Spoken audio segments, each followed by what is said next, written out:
চাপৰৰ ৰত্নপীঠ মহাবিদ্যালয় ছাত্ৰ ছাত্ৰীৰ উত্তাল প্ৰতিবাদ। মহাবিদ্যালয়খনৰ প্ৰথম স্নাতকৰ ছাত্ৰ ছাত্ৰীৰ ৰিজাল্টত খেলিমেলিৰ অভিযোগ। ভালদৰে পৰীক্ষা দিয়াৰ পিছতো অধিকাংশ ছাত্ৰ ছাত্ৰীৰ বেক লগাৰ অভিযোগ। ৰিজাল্টক লৈ তীব্ৰ ক্ষোভ ছাত্ৰ ছাত্ৰীৰ। ইয়াৰ উপৰি পূৰ্বতে বেক তথা এৰিয়াৰ নামত 1400 টকা মাচুল আদায় দি পুনৰ পৰীক্ষা দিব পাৰিছিল, কিন্তু বৰ্তমানে এৰিয়াৰ নামত 4060 টকা মাচুল দিব লগাত এতিয়া বহু ছাত্ৰ ছাত্ৰীৰ জীৱনলৈ নামি আহিছে ঘৰ অমানিশা। ৰিজাল্টৰ খেলিমেলিৰ বাবে গুৱাহাটী বিশ্ববিদ্যালয়ৰ বিৰুদ্ধে তীব্ৰ ক্ষোভ উজাৰি ছাত্ৰ একতা সভাৰ লগতে ছাত্ৰ ছাত্ৰীৰ সহযোগত কলেজত বিভিন্ন শ্লোগানেৰে প্ৰতিবাদ সাব্যস্ত কৰে।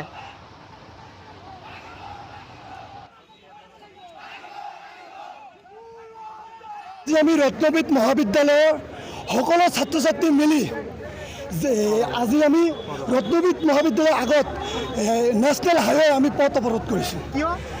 এইকাৰণে কৰিছোঁ, আমি আমাৰ অধ্যক্ষ মহোদয়ক বহুতবাৰ কৈছোঁ যে আমাৰ বহুত ষ্টুডেণ্ট বেক আহিছে, কিন্তু সিহঁতে চেচনেলত পাছ কৰিছে, তথাপিও আমাৰ গুৱাহাটী ইউনিভাৰ্চিটিৰ পৰা কি ফেল কৰি দিয়া হৈছে। কিয় দিয়া হৈছে? চৰকাৰখন অফিচৰ মানুহবিলাকক চলাব নোৱাৰে নেকি? এনে বহি খাই পইচা লয় নেকি? আমাৰ ছাত্ৰ ছাত্ৰীৰ লগত খেলা খেলি আছে নেকি? আমি বহুতবাৰ কৈছোঁ, আমাৰ লগত পুৰুষ আছে। আমাৰ দাবী হৈছে, আমাৰ এতিয়া 4060 টকা যিকেইজনৰ লগত লৈ আছে, এইটো আমাক বিলকুল মানে ফ্ৰী দিব লাগে। বেগটো একচুৱেলি ইহঁতে মানে বেগ লগা নাই, ইহঁতে গুৱাহাটী ইউনিভাৰ্চিটিৰ পৰা লগাই দিছে। আমাৰ ইয়াত প্ৰুফ আছে যে চেচনেলত পাছ কৰিছে বুলি।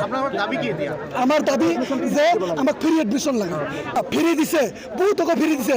যে আৰু যিকেইটাৰ বেগ লাগিছে ইয়াৰ ইনকাম আছে, 2 লাখৰ তলত ইনকাম আছে, BPL আছে।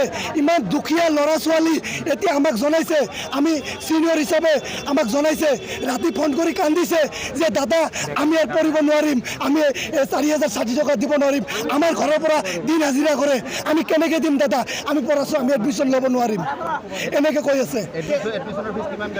এতিয়া 4060 টকা লৈ আছে। ক'ব গ'লে 90-80% ষ্টুডেণ্টে তেনেকুৱা কৰি দিছে।